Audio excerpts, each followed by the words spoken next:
નમસ્કાર, શ્રી કડવીભાઈ વિરાણી કન્યા વિદ્યાલય રાજકોટ દ્વારા આયોજિત આ ઓનલાઈન યુટ્યુબ ચેનલ ઉપર આપ સૌનું હાર્દિક સ્વાગત છે. સ્ટડી મટીરિયલ્સ ફોર સ્ટુડન્ટ્સની અંદર આજે આપણે નવું ગુજરાતી મીડિયમની ઇંગ્લિશ સબ્જેક્ટની અંદર ટેક્સ્ટ બુક ભણવા જઈ રહ્યા છે.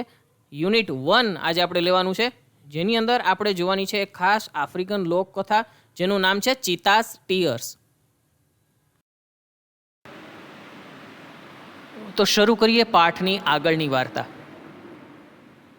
શરૂઆત કરીએ પહેલા આદર્શ વાંચનથી.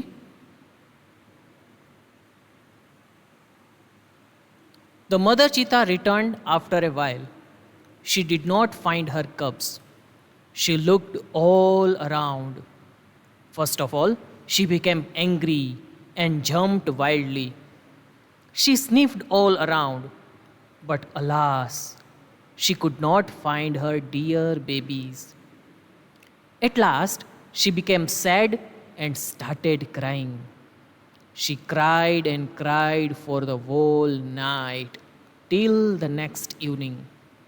She cried and cried until her tears made dark stains down her cheeks.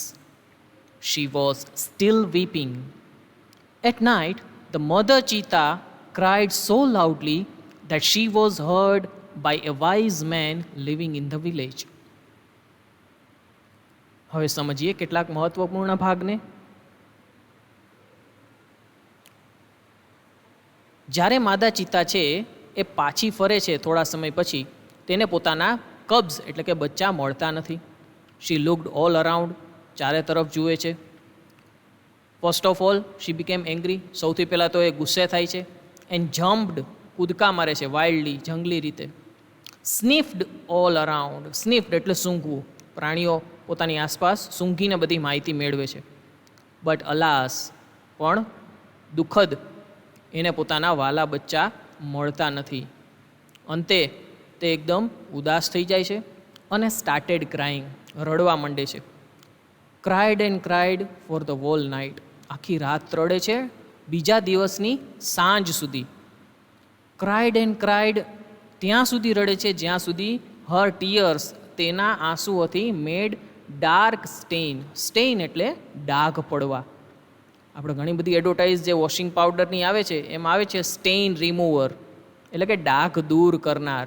તો અહીંયા છે એ ડાર્ક સ્ટેઇન એટલે કે ઘાટા ડાઘા પડી ગયા. ક્યાં પડ્યા? ડાઉન હર ચીક્સ, એના ગાલ પાસે. શી વોઝ સ્ટીલ વીપિંગ, વીપિંગ એટલે કે રુદન કરવું. At night the mother cheetah cried so loudly, એટલી બધી જોરથી એણે રડવાની શરૂઆત કરી that she was heard by wise men living in the village. જો ખાસ સમજો વાક્ય રચના, she was heard એટલે કે પેસિવ વાક્ય રચના છે. કરતા છે અહીંયા, ક્રિયા નથી કરતો, પણ કોકના દ્વારા ક્રિયા થાય છે, એને વહન કરે છે. એટલે કે સાંભળવાની ક્રિયા છે એ શી દ્વારા નથી થતી, પણ વાઇઝ મેન દ્વારા થાય છે. વાઇઝ મેન દ્વારા તેનું રુદન સાંભળવામાં આવ્યું કે જે માણસ ગામમાં રહેતો હતો.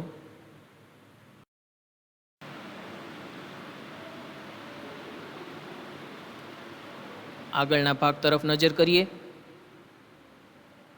The old man understood what had happened. He immediately took his strong club and came out of his hut. This old man, Shano, was very wise. He loved animals and knew all about them. When Shano found out the hidden cubs, he knew that it was Eddie's wicked idea. He got angry with Eddie. He rushed to the hut and shouted, "I hate you, Eddie. Everybody of our tribe will hate you because you are lazy and wicked too. We know that a hunter must hunt with his own strength and skill."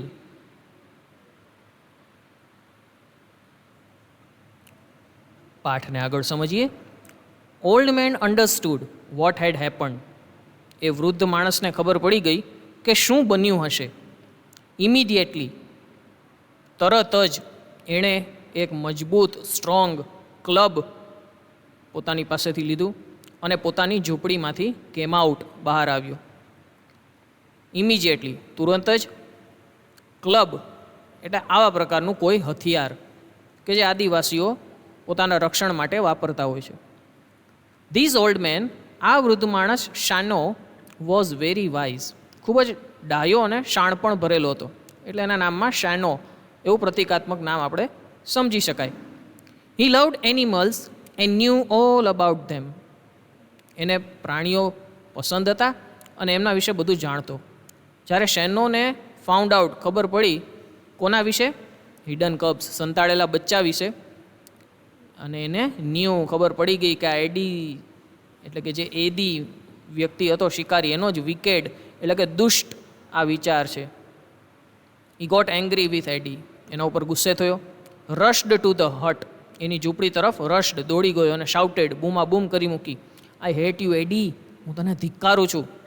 આપણી tribe એટલે કે પ્રજાતિના દરેક લોકો તને ધિક્કારશે, કેમ કે તું લેઝી અને વિકેડ, ક્રૂર છો. લેઝી એટલે આળસુ અને ક્રૂર છો. We know that a hunter must hunt with his own strength and kill. આપણે બધા જ જાણીએ છીએ કે કોઈ પણ શિકારીએ પોતાની તાકાત અને સ્કિલ એટલે કે કૌશલ્યની મદદથી જ કિલ એટલે કે પ્રાણીઓને મારવાના હોય છે.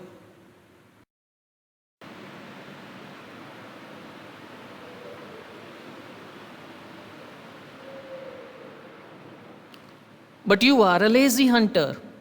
You are a thief. You have broken the rules of our tribe. You have brought dishonor to the whole tribe. All the members of the hunter tribe got together. They decided to drive away Eddie from their village forever. Shanno took the cubs on his shoulders and returned them to their mother.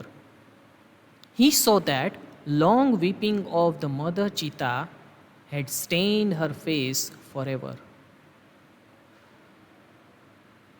પણ તું એક આળસુ શિકારી છો, lazy hunter. તું એક ચોર છો, થીફ એટલે ચોર. તે આપણા પ્રજાતિના આદિવાસી કબીલાના નિયમોને તોડ્યા છે. ટ્રાઇબ, કબીલો, પ્રજાતિ. તે આપણી પ્રજાતિને, સમગ્ર વોલ એટલે સમગ્ર પ્રજાતિને તે શું આણ્યું છે? ડિઝઓનર એટલે કે નીચાજોણું કર્યું છે. All the members of the hunter tribe got together. શિકારી પ્રજાતિના બધા જ સભ્યો એકત્ર થયા અને તેઓએ ડિસાઇડેડ, નક્કી કર્યું, ડ્રાઈવ અવે એટલે હાંકી કાઢવાનું, એડીને પોતાના ગામમાંથી ફોરએવર, હંમેશા માટે. Shano took the cubs on his shoulders. Shano જે વૃદ્ધ વ્યક્તિ હતો એણે પોતાના ખંભા ઉપર આ બચ્ચાને ઉચકી લીધા. And return them to their mother, અને તેની માતા પાસે તેને પાછા મૂકી આવ્યો.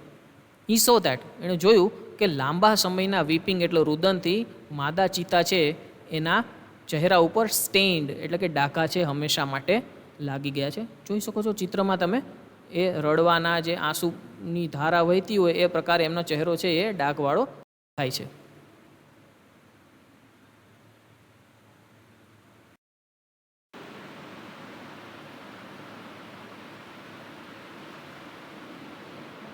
હવે જોઈએ કેટલીક એવી બાબતો જે ચિત્તા માટે ખાસ મહત્ત્વની આપણે આમાં આપેલી છે. Facts about cheetah. Height 100 centimetres, weight 65 kg, weight at birth 300 grams, age of maturity 2 years. Identification. The cheetah has a lighter body and its legs are longer than the leopard's. It has isolated black spots, whereas the leopard has clusters of spots. Habitat. Cheetahs usually live in open forest. Presently, they are found mainly in Africa. We had lot of cheetahs in India, but the last one was shot by hunters around 1950. ચિત્તા વિશેની કેટલીક હકીકતો છે. એમાં height એની 100 centimetre બતાવેલી છે. વજન 65 kilo છે. જન્મ સમયનું વજન 300 ગ્રામ છે. મેચ્યોરિટી એટલે પુખ્તતા જ્યારે આવે એ ઉંમર છે એ 2 વર્ષની છે. આઈડેન્ટિફિકેશન એટલે કે ઓળખ. ચિત્તા છે એનું શરીર છે એ લાઇટર બોડી એટલે કે શરીર હળવું હોય અને પગ લાંબા હોય. કોના કરતાં? લેપર્ડ કરતાં. આ તમે જોઈ શકો છો લેપર્ડ, દીપડો. It has isolated black spot. Isolated એટલે કે છૂટા છવાયા. જ્યારે લેપર્ડ છે એના શરીર ઉપર ટપ્પા કેવા હોય છે? ક્લસ્ટર. ઝુમખામાં જોઈ શકો છો તમે આ ચિત્રમાં, એનો ઝુમખા છે. જ્યારે ચિત્તાના જે બોડી છે એના શરીર ઉપર આઇસોલેટેડ એટલે છૂટા છવાયા ટપકા છે અને ટપકાઓનું ઝુમખું છે એવું હોય ત્યારે એ દીપડો હોય. બરાબર? એટલે ક્યારેય પણ તમે જંગલમાં જાઓ અને તમને સામે મળે તો વ્યવસ્થિત રીતે એને નિરીક્ષણ કરીને તમે નક્કી કરી શકો કે તમારી સામે કોણ આવ્યું છે, દીપડો છે કે ચિત્તો છે. બરાબર? હા, પણ જો ચિત્તો હોય તો ઝડપથી ભાગવાની કોશિશ કરવી, કેમ કે ચિત્તા છે એ આપણા કરતાં ઝડપથી દોડી શકે છે. Habitat. Cheetahs usually live in open forest. સામાન્ય રીતે ખુલ્લા જંગલોમાં રહે છે, કેમ કે તો જ ઝડપથી દોડી શકે. વૃક્ષોવાળા ઝાડી ઝાખરાવાળા વિસ્તારમાં રહે તો એનું દોડવાનું કાંઈ કામ આવે નહીં. વર્તમાન સમયમાં તેઓ ફક્ત આફ્રિકામાં જોવા મળે છે. ભારતમાં ઘણા બધા ચિત્તા હતા, પણ છેલ્લો ચિત્તો જે શોટ એટલે કે એનો શિકાર થઈ ગયો 1950ની આસપાસ.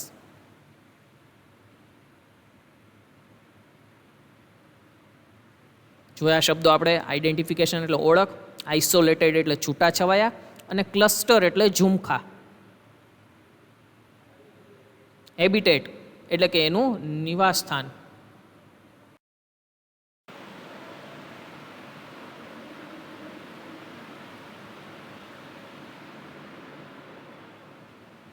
હેબિટ્સ. હેબિટેટ્સ કરતાં હેબિટ થોડોક અલગ શબ્દ છે. હેબિટ્સ એટલે કે તેની આદતો. It is the fastest animal on earth. Its top speed can be around 100 kilometers per hour, but it can maintain this speed only for a very short distance. Sometimes it can take a leap as long as 25 meters. It creeps silently behind the prey and then leaps up to catch it. It does not preserve its prey. This sometimes causes death of cubs and young cheetah. It is a solitary creature. It does not live in a group or a herd. Its family separates as soon as the cubs are mature. હેબિટેટ્સ એટલે કે એની જે ખાસ નિવાસ સ્થાનની આપણે વાત જોઈએ, એના પરથી એની આદતો છે. હવે એના ઉપર ધ્યાન દઈએ. સૌથી ઝડપી પ્રાણી છે પૃથ્વી ઉપરનું. એની મહત્તમ ટોપ સ્પીડ છે એ લગભગ 100 કિલોમીટર પ્રતિ કલાકની ઝડપે દોડી શકે છે. પણ એક ધારું નહીં, એ ખૂબ જ ઓછા સમય મેન્ટેન એટલે કે જાળવવું, એ પોતાની ઝડપ છે ખૂબ જ ઓછા અંતર સુધી જાળવી શકે છે. ક્યારેક ક્યારેક એ 25 મીટર લાંબો છલાંગ, લીપ એટલે છલાંગ પણ લગાવે છે. Creep silently. ક્રીપ એટલે કે સરકવું. બિહાઇન્ડ ધ પ્રે, પોતાના શિકારની પાછળ ધીમેકથી સરકે છે. અને ધેન લીપ્સ અપ, ત્યાર પછી છલાંગ લગાવે છે ટુ કેચ ઇટ, એને પકડવા માટે. એ પોતાના શિકારને પ્રિઝર્વ એટલે કે જાળવણી કરતા નથી. પ્રે એટલે શિકાર, એને એ લોકો પ્રિઝર્વ એટલે કે જાળવતા નથી. આના કારણે કોઈક વખત કોઝિસ એટલે કારણભૂત બને છે. શેનું? તો કે ડેથ ઓફ કબ્સ, એના નાના બચ્ચાના મૃત્યુ, અથવા તો યુવાન ચિત્તા છે આના કારણે મૃત્યુ પામે છે. It is a સોલિટરી creature. સોલિટરી એટલે કે એકલવાયુ આ પ્રાણી છે. એ ગ્રુપમાં એટલે કે ઝુંડમાં અથવા તો હર્ડમાં રહેતું નથી. ફેમિલી સેપરેટ્સ, પરિવાર છે એ અલગ પડી જાય છે. સેપરેટ્સ વિખૂટા પડી જાય છે. As soon as the cubs are mature, એટલે કે આગળ આપણે જોઈ કે બચ્ચાની પુખ્ત થવાની ઉંમર છે એ 2 વર્ષની છે, ત્યાં સુધી એ પરિવાર સાથે રહે, ત્યાર પછી એ બધા અલગ પડી જાય છે.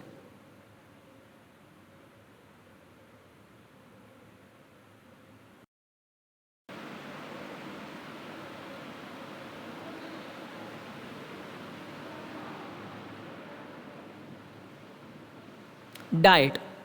હવે જોઈએ એમનો મુખ્ય ખોરાક. Medium sized bucks are its main food. It also catches hares and large birds. Cubs. The female gives birth to 2 to 4 cubs at a time. They are very beautiful with long silver grey fur. The mother calls them by giving a high-pitched whistle like a bird. Diet એટલે કે એમનો ખોરાક. મધ્યમ કદના bucks. Bucks એટલે હરણના કુળના પ્રાણીઓ છે, એને બક્સ કહેવામાં આવે છે. આ એમનો મુખ્ય ખોરાક છે. એ ક્યારેક ક્યારેક હેર એટલે કે અલગ પ્રકારના સસલા. રેબિટ છે અને હેરમાં થોડોક ફરક છે. અહીંયા જે ચિત્ર દેખાય છે દોસ્તો એ હેર છે, એટલે કે થોડુંક જંગલી એવા પ્રકારનું સસલું. રેબિટ કરતાં થોડુંક અલગ પડે. રેબિટ કંઈક આવા પ્રકારનું હોય છે. અને ક્યારેક ક્યારેક એ લાર્જ બર્ડ્સ એટલે કે મોટા પક્ષીઓને પણ પકડે છે. કબ્સ બચ્ચાઓની વાત કરીએ તો female gives birth to 2 to 4 cubs at a time. માદા ચિત્તા છે એક સાથે 2 થી 4 બચ્ચાઓને જન્મ આપે છે. એકદમ જ સુંદર હોય છે. લોંગ સિલ્વર ગ્રે ફર એટલે કે એકદમ લાંબી સિલ્વર એટલે કે રૂપારી અને ગ્રે ભૂખરા રંગની ફર એટલે કે રૂંવાટી એમને આવેલી હોય છે. Mother calls them by giving a high pitched whistle like a bird. એમને માતા પોતાના બચ્ચાને બોલાવતી વખતે હાઈ પીચડ ઊંચી તીવ્રતાવાળી વિસલ એટલે કે સિસોટી વગાડીને બોલાવે છે.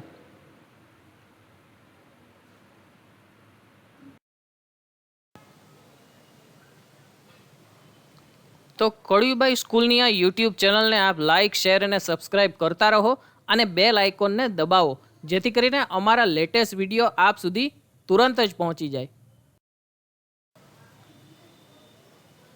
વિડીયો અંત સુધી નિહાળ્યો એ બદલ ખૂબ ખૂબ આભાર. થેન્ક્સ. શું કોઈ પ્રશ્ન છે તો ચોક્કસથી અમને કોમેન્ટ બોક્સમાં જણાવો.